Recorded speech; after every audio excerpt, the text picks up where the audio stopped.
Paris, ville des lumières, dissimule parfois des ombres plus sombres que la nuit elle-même. Le jardin des Tuileries, célèbre pour son élégance classique et ses sculptures anciennes, semble paisible sous le clair de lune. Pourtant, certains murmures traversent les ruelles de la ville, racontant des histoires que peu osent croire, des âmes errantes, des cris étouffés et des sourires figés dans l'éternité. C'est une chaude nuit de juillet qu'un groupe de 6 amis décide de braver l'interdit. Luc, le plus intrépide, lance l'idée d'un pique-nique nocturne dans le jardin. Avec une bouteille de vin rouge et des sandwichs, il pénètre dans le parc désert après minuit. Qui a peur des vieux contes de grand-mère, plaisante-t-il. Les autres rient nerveusement, mais l'ambiance change rapidement. Une brise glaciale balaie soudain les allées de gravier, et une étrange odeur de cire brûlée imprègne l'air. Assis près d'une statue de marbre, ils se mettent à manger, distraits par le silence pesant qui les entoure. Luc propose une promenade, mais Camille, la plus superstitieuse du groupe, hésite. « Tu ne sens pas comme si quelqu'un nous observait ?» demande-t-elle. Les autres se moquent gentiment d'elle, mais chacun commence à ressentir une présence. Une ombre semble passer derrière les buissons, et un faible rire, presque imperceptible, résonne dans le lointain. Ils décident de suivre le son, croyant que d'autres touristes se trouvent dans le parc. Mais plus ils avancent, plus l'atmosphère devient étrange. Les arbres semblent se resserrer autour d'eux, et les statues prennent une allure sinistre, leurs visages marbrés, tordus en expression malveillante. Alors qu'ils atteignent une fontaine abandonnée, un cri perçant déchire la nuit. Julie, la plus jeune, hurle en pointant du doigt une silhouette blanche qui glisse entre les branches. Les autres n'ont que le temps d'apercevoir un éclat argenté avant que le vent ne retombe, laissant derrière lui un silence encore plus lourd. Luc éclate de rire, brisant la tension. C'était sûrement un chat ou une chouette. Vous êtes ridicules. Mais aucun d'eux ne remarque que les sculptures autour d'eux ont changé de position. Luc, toujours bravache, propose de retourner à leur point de départ, près de la statue de marbre. Cependant, lorsqu'ils tentent de reprendre le chemin par lequel ils sont venus, ils découvrent avec stupeur que les allées semblent avoir changé. Le jardin, si familier en journée, se transforme en un labyrinthe oppressant sous la lune. Les buissons touffus paraissent plus hauts, les sentiers plus étroits, et une sensation étrange de désorientation s'empare d'eux. Camille commence à pleurer doucement, ses sanglots se mêlant au bruissement du vent dans les feuilles. « Ce n'est pas possible, on est venu par ici. J'en suis sûre, » murmure-t-elle en regardant autour d'elle, désespérée. Luc tente de garder son calme. C'est sûrement une blague stupide de gardien. Il faut juste continuer tout droit. Mais chaque détour semble les ramener à cette même fontaine abandonnée, où l'eau, immobile, reflète des visages flous qu'ils ne reconnaissent pas comme les leurs. Soudain, un murmure glacial envahit l'air. Il ne provient ni des arbres, ni du vent, mais semble émaner directement du sol. Un chant en vieux français, guttural et répétitif, enveloppe les 6 amis, comme si des centaines de voix spectrales les encerclaient. « Mort pour la liberté », murmure-t-elle, en un chœur presque inaudible, mais suffisant pour glacer le sang. Julie s'accroche à Éric, son petit ami, les larmes aux yeux. « C'est toi qui fais ça, hein ?» demande-t-elle, sa voix tremblante d'un mélange de peur et de colère. Mais Eric, lui aussi, paraît pétrifié. « Je ne fais rien », réplique-t-il en se retournant brusquement, croyant voir une ombre s'approcher. Le groupe, paniqué, commence à courir. Leurs pas s'enfoncent dans le gravier humide et leur souffle se mélange à des rires étouffés qui semblent venir de toutes les directions. Ils s'arrêtent près d'un vieux chêne tordu, à bout de souffle. Luc, exaspéré, crie « Montrez-vous, espèce de lâche !» Une figure émerge alors des ténèbres, vêtue d'une cape blanche, déchirée et tachée de sang. Son visage est flou, comme si la lumière refusait de le révéler entièrement, mais un sourire grotesque fend sa face. La créature ne bouge pas. Elle les regarde simplement, avec une intensité qui les cloue sur place. Camille pousse un cri aigu et commence à réciter une prière à voix haute. L'apparition incline légèrement la tête, comme pour se moquer, puis disparaît soudainement, laissant derrière elle un froid glacial. Le groupe décide de ne pas rester plus longtemps. Luc essaie de leur donner du courage. Ce n'était qu'un vieux déguisé. On va trouver la sortie. Faites-moi confiance. Mais au fond de lui, il commence à douter. Quelque chose dans ce jardin semble vivant, malveillant et bien décidé à les retenir. Ils trouvent enfin une petite clairière où se dresse un banc de pierre entouré de roses fanées. Épuisés, ils s'assoient pour reprendre leur souffle. Mais dès qu'ils touchent le banc, un grondement sourd monte du sol. Les roses se redressent lentement, leurs pétales fanés devenant rouges comme le sang. Eric hurle et tente de se relever, mais une épine, sortie de nulle part, transperce sa paume. « Sortez-moi d'ici !» hurle-t-il, tandis que ses amis tentent de l'aider.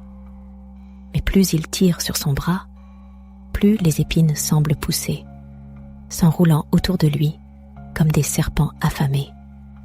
Finalement, ils parviennent à le libérer. Mais la marque sur sa main ressemble étrangement à une gravure ancienne, représentant une guillotine. Luc, d'une voix tremblante, murmure « Ce n'est pas possible. C'est comme si quelque chose voulait nous punir. » Le groupe, désormais terrifié, avance à tâtons dans l'obscurité. Le silence est brisé seulement par les halètements de Camille et les pas précipités d'Éric, qui serre sa main blessée contre lui. Le jardin semble se refermer sur eux, les arbres formant une voûte impénétrable. Les statues, à présent partout, paraissent les observer avec des yeux vides, leurs expressions figées se modifiant subtilement à chaque regard. Luc s'arrête soudain. « Écoutez, on ne peut pas continuer comme ça. Il faut réfléchir. Ce jardin n'est pas normal. Mais il y a sûrement une logique. On doit trouver un point de repère. » Il désigne une grande arche de pierre au loin, faiblement éclairée par la lumière de la lune. « Allons là-bas. » Ils avancent prudemment. Mais avec chaque pas, l'atmosphère devient plus lourde. Le murmure spectral revient, plus fort, scandant des phrases incohérentes, mêlant souffrance et révolte. Des mots tels que justice, trahison et liberté résonnent dans leurs oreilles, comme si les âmes du passé tentaient de s'adresser à eux. Les amis, de plus en plus désespérés, se pressent les uns contre les autres, leurs ombres se mêlant aux formes grotesques des statues. En atteignant l'arche, ils découvrent une inscription gravée en lettres anciennes. Éric, pâle comme un mort, murmure « C'est un monument pour les victimes de la Révolution. Ce jardin, c'est un cimetière. » À ces mots, un vent violent se lève, projetant des feuilles mortes en spirale autour d'eux. La température chute brutalement et une voix féminine, douce mais glaçante, résonne derrière eux. « Vous avez osé déranger notre repos. Il se retourne d'un bond. Une femme en robe blanche, couverte de taches de sang, se tient là, ses cheveux flottant comme animés par une force invisible. Ses yeux sont noirs comme l'abîme, et son sourire, bien qu'étrangement charmant, dégage une cruauté insondable. Elle avance lentement vers eux, les mains tendues. Vous pensez pouvoir fuir? Vous pensez être innocent? Demande-t-elle, sa voix résonnant comme un écho dans leurs esprits. Chaque pas que vous faites ici pèse sur vos âmes, et vos péchés sont déjà inscrits. Luc, tremblant mais essayant de garder son sang-froid, s'avance. Écoutez, nous ne voulions pas vous déranger. Nous ne savions pas que cet endroit était sacré. Nous voulons juste partir. La femme éclate d'un rire glacial. Partir? Mais vous êtes déjà jugé. Chaque sourire, chaque éclat de rire dans ce jardin est une moquerie pour ceux qui ont souffert. Votre présence est une insulte. Avant que Luc ne puisse répondre, le sol sous leurs pieds commence à se fissurer. Des mains blanches et translucides jaillissent du sol, agrippant leurs chevilles. Julie hurle en tentant de se libérer, mais plus elle lutte, plus les mains se resserrent, froides comme la glace. Éric, quant à lui, s'effondre, sa blessure à la main semblant se propager comme une brûlure sur tout son bras. « C'est un piège !» hurle-t-il. Soudain, le décor change. Les amis se retrouvent dans une vaste salle, semblable à un tribunal ancien. Les murs, faits de pierres sombres, suintent une étrange substance rouge. Sur un trône de marbre, la femme en robe blanche siège, entourée de silhouettes spectrales portant des vêtements d'époque révolutionnaire. Les amis sont alignés devant elle, leurs jambes paralysées par une force invisible. « Vous serez jugé », déclare la femme, sa voix résonnant comme un tonnerre. Accusée d'arrogance, d'insouciance et de profanation. « Que plaidez-vous » Camille, en larmes, tente de répondre. « Nous sommes désolés. Nous ne savions pas. Nous voulons juste vivre. » Mais sa voix est étouffée par des ricanements spectraux. La femme incline la tête, son sourire se tordant en une expression d'amusement cruel. Vivant? Mais regardez autour de vous. Êtes-vous sûr d'être encore en vie? Les amis échangent des regards paniqués. Une horloge massive, suspendue dans les airs, commence à sonner les coups de minuit. À chaque coup, leur environnement devient de plus en plus irréel. Les visages de leurs compagnons semblent se déformer, leurs traits se mélangeant avec ceux des statues qu'ils avaient croisées plus tôt. L'horloge sonne une dernière fois, et tout se fige. Le silence qui s'ensuit est plus oppressant que n'importe quel cri. Les 6 amis, paralysés par une force invisible, sentent la réalité s'effriter autour d'eux. Les murs du tribunal spectral semblent se fondre dans une lumière blafarde, tandis que la femme en robe blanche se lève lentement de son trône. 6 mouvements sont gracieux, presque hypnotiques, mais chaque pas qu'elle fait semble voler un peu plus de chaleur et d'espoir à ceux qui lui font face. « Vous ne comprenez toujours pas, n'est-ce pas ?» murmure-t-elle en s'approchant de Luc. Elle tend une main translucide, touchant doucement son front. Il pousse un cri étouffé alors que des images s'imposent à son esprit. Des corps empilés, des rivières de sang et des visages déformés par la douleur. Vous vous moquez de ce jardin en croyant qu'il appartient aux vivants. Mais ici, ce sont les morts qui décident. Luc tombe à genoux, ses yeux fixant un point invisible devant lui. C'est un cauchemar, répète-t-il, tremblant. La femme secoue la tête, presque avec compassion. Non, jeune homme, c'est une leçon. Les autres, terrifiés, tentent de bouger, mais leur corps refuse de leur obéir. Julie, la plus fragile, commence à murmurer une prière, mais sa voix se brise en sanglots. La femme tourne son regard noir vers elle. « Tu cherches la pitié ? Il n'y en a pas ici. Ce jardin est un lieu de jugement, pas de pardon. » Une à une, les statues qui entouraient le tribunal prennent vie. Leurs visages grotesques et déformés rappellent les cris silencieux des âmes tourmentées. Elles avancent, leurs mouvements saccadés, et entourent le groupe. Les amis, pris au piège, voient leurs propres reflets dans les visages de ces créatures. Chacun d'eux se rend compte avec horreur que leurs propres traits s'incrustent dans ces masques de pierre. Eric, qui jusque-là n'avait pas dit un mot, éclate soudain. « Ce n'est pas juste, nous ne sommes pas coupables. Ce jardin n'a rien à voir avec nous. Vous punissez les mauvaises personnes. » La femme éclate d'un rire glacial, un rire qui semble faire vibrer les murs du tribunal spectral. « Pas coupable ? Vous, les vivants, marchez sur nos cendres sans respect.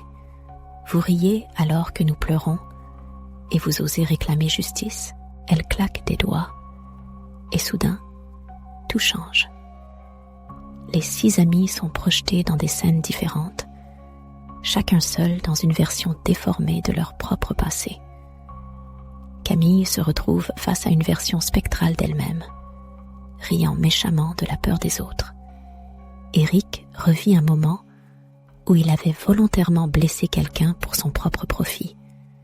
Luc est confronté à une foule hurlante qui réclame sa tête. Chacun est forcé de revivre ses erreurs, ses péchés, ses cruautés, jusqu'à ce que leurs esprits vacillent à la frontière de la folie. Quand ils se retrouvent à nouveau dans le tribunal, leur corps semble plus faible, leurs esprits brisés.